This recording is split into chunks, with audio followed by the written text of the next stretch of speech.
SHAR 1 in main auto. SHAR 2 in main auto.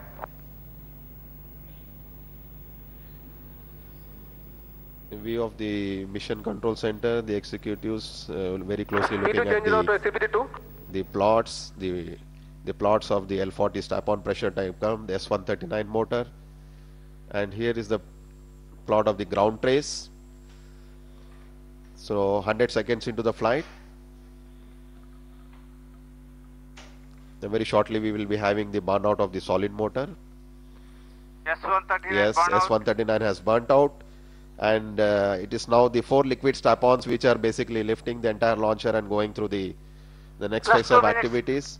Another important event that is going to come up subsequently will be the shut-off of the 4 liquid strap-on motors, followed by ignition of the second stage, and then we'll have the flight of the second stage and the cryogenic stage. So right now we are at 132 seconds. Performance looking very nominal. Vehicle at 61 kilometers and velocity of almost 2 kilometers per second.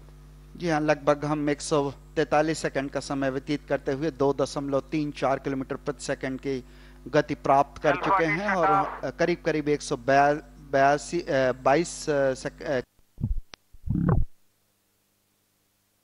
GS1 GS2 separation.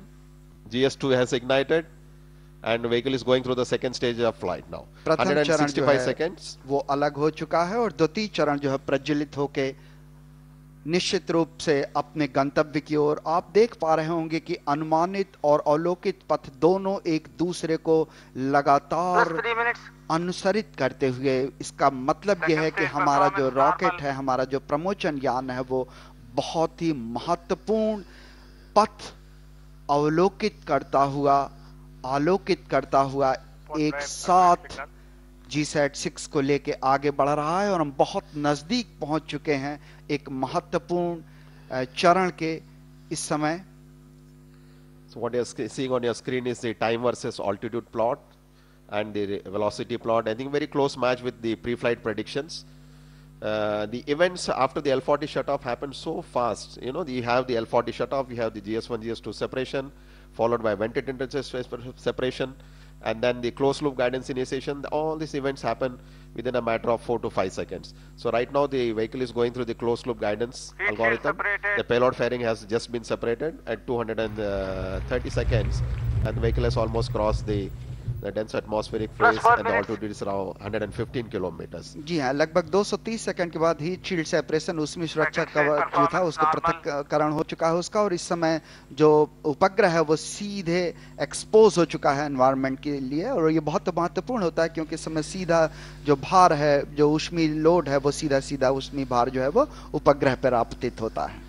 So very close match, time versus altitude. What you're seeing on your screen, the red one is the altitude profile, and which is covered by very closely by the flight data that we are getting from the launcher, from the telemetry system, and the top curve is basically the velocity curve, very close match with respect to the pre-flight flight. So right now the time is 279 seconds. Almost the vehicle has traversed a range of 550 kilometers, altitude 130.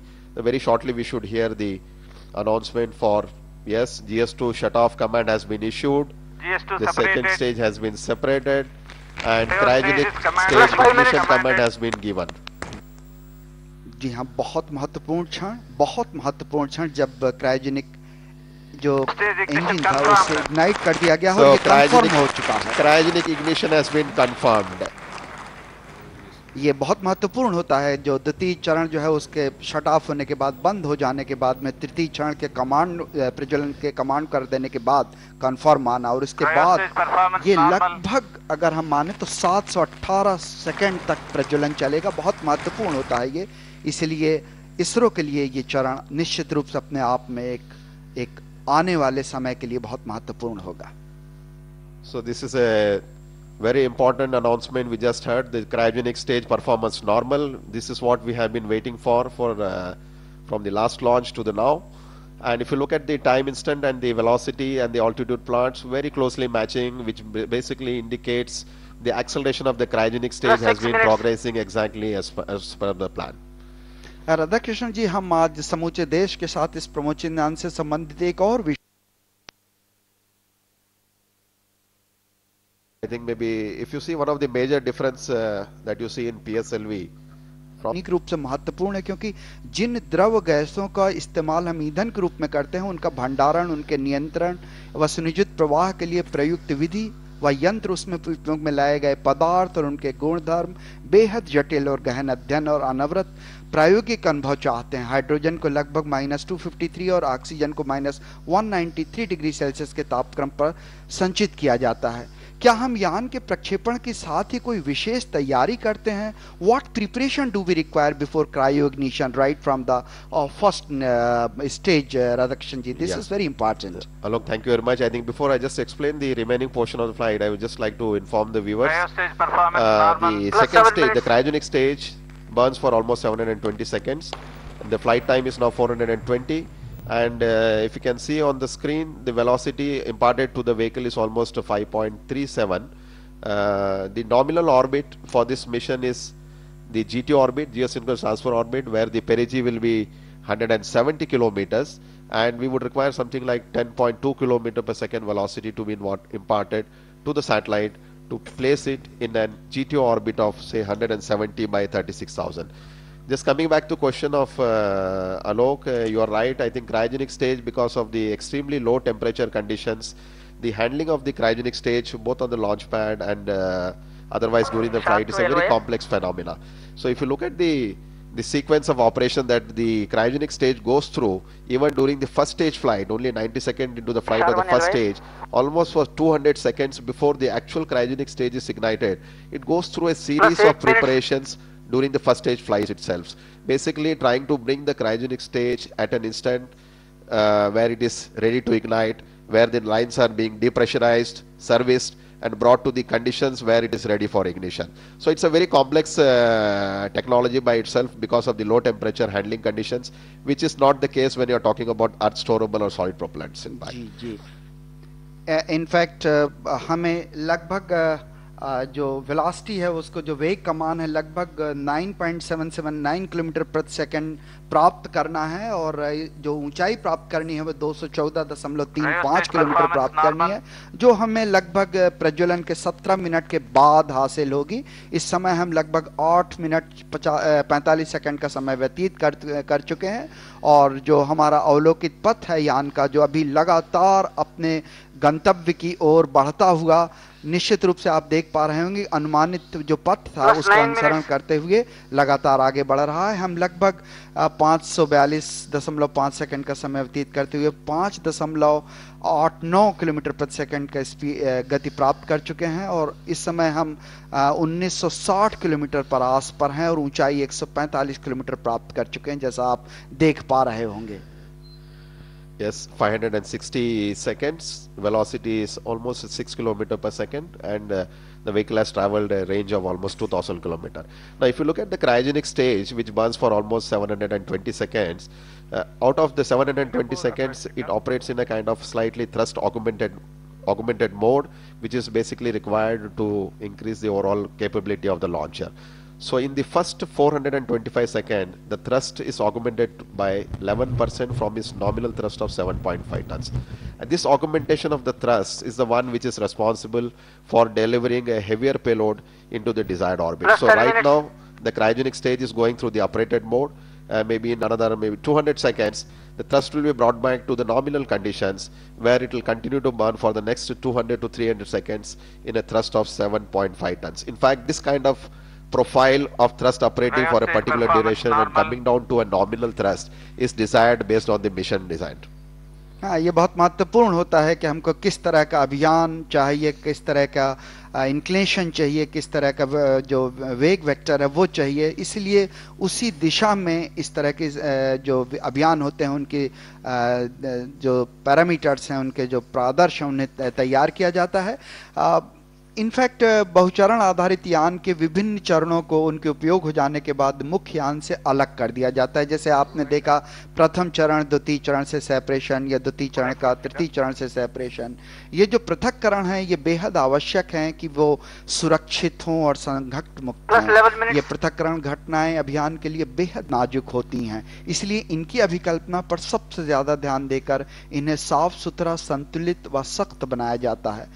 GSLV-D6 जिसमें ऐसी कुल 4 पृथक्करण घटनाएं हैं। अभीष्ट कक्षा में पहुंचने के बाद जो GSAT-6 उपग्रह यान है उसे अंतिम तिथि चरण से अलग कर दिया जाएगा।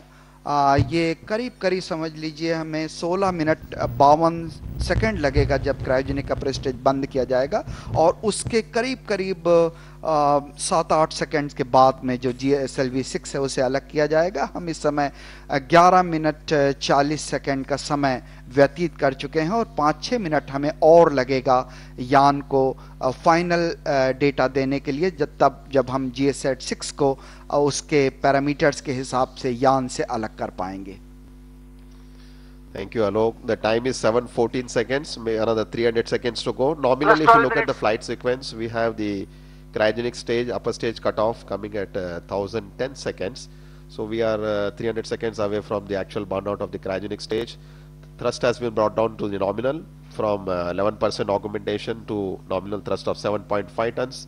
And in terms of velocity, as you can see here, relative velocity, which is 7.16. In fact, if you look at the inertial velocity, which is nothing but the earth contribution of the rotation added to the relative velocity, could be another 0.5 meter per second extra. So right now the inertial velocity is something like 7.7 kilometer per second. And the two plots on your screen, the bottom one, the altitude profile, it's a, if you look at the GSLV altitude profile, it's a very shallow trajectory going at a very low altitude before it finally gets into a very high altitude of around something like 220 kilometers to meet the perigee of 170 kilometers. So view of the mission control center. I think I'm sure all the executives will be very closely monitoring the performance of the cryogenic stage. So far the altitude profile and most importantly the velocity profile has been very precise based on the pre-flight predictions. अच्छा राधाकृष्ण जी, ये भी बहुत महत्वपूर्ण होता है, जैसा हम अपने स्क्रीन पे देख पा रहे हैं कि ट्रैकिंग मोड्स जो होते हैं, जब यान शार से प्रक्षेपित कर दिया जाता है तो उसके बाद राडार 1-2 इनको ट्रैक करते रहते हैं। उसके बाद इस समय जो पोर्ट ब्लेयर और जो वहाँ के शार के जो राडार हैं वो स्टैंड बाई मोड में आ गए हैं, जबकि सिंगापुर और ब्रुनोई के जो ट्रैकिंग वो राडार्स हैं वो ऑटो मोड में आ गए हैं। इसके बाद बायाक के जो सेंटर्स हैं, ग्राउंड स्टेशंस हैं, वो हमारे यान को प्रोग्रामेबल मोड में ट्रैक करते रहेंगे। ये बहुत महत्वपूर्ण होता है ताकि आप यान को सुरक्षित उनका पथ अपने ऑब्जर्व कर सकें। Yes, very right, Alok. I think maybe as the mission is an eastward mission going all the way at 104 or 105 degree azimuth, there are several ground stations that are put in the loop to monitor the various stage flight events depending on the visibility. So as you can notice here, we have ground station located at Shar, we have ground station located at Port Blair, Singapore, Brunei and Biak. Biak is the station which basically sees the final stage of cryogenic and also the satellite separation. This is a station which gives confirmation of the successful burnout of the cryogenic stage and the satellite separation. So 867 seconds, 8.25 kilometer, 1 more kilometer velocity addition is awaited. The vehicle has almost moved by 4,200 kilometers from Shar and it is at an altitude of 150 kilometers. जी हाँ, लगभग हम 8.4 kilometre प्रति second का वेग प्राप्त कर चुके हैं। हमें प्राप्त करना है लगभग 9.785 किलोमीटर प्रति सेकंड का, और हम इस समय श्रीहरिकोटा से यान की जो दूरी है वो लगभग 4,366 किलोमीटर की। The vehicle has, I just wanted to inform Alok that the vehicle has almost reached the orbital velocity. So basically to get into orbit, you may be aware we require something like 7 kilometer plus velocity before it gets into it attains the orbital conditions. So I just had a screenshot which was just displayed a minute ago, which showed the satellite is already in a perigee of 150 kilometer by apogee of around 8,000. So now onwards what happens in the next 100 seconds of flight, it will be the addition that will be going on in the apogee. So you will find gradually the apogee is going to get increased from 10,000 to something like 36,000 when actually the command for cutting off the upper stage is released. जी हाँ, हमें करीब करीब perigee 170 kilometre की और apogee 35,975 kilometre की प्राप्त करनी होती है, एक दीर्घवृत्तीय कक्षा। और उसके बाद उपग्रह में लगा हुआ लिक्विड एपोजी मोटर लैम जो है वो स्वतः ही उपग्रह को अनेक चरणों में सीधे 36,000 किलोमीटर की जीएसओ कक्षा में ले जाएगा, भूतुल्यकालिक कक्षा में ले जाएगा। इसरो के chairman Shri Kiran Kumar sir, Sivan sir, Somanathan जी, डॉक्टर अन्नादुरई, मोहनलाल सर, सभी बड़ी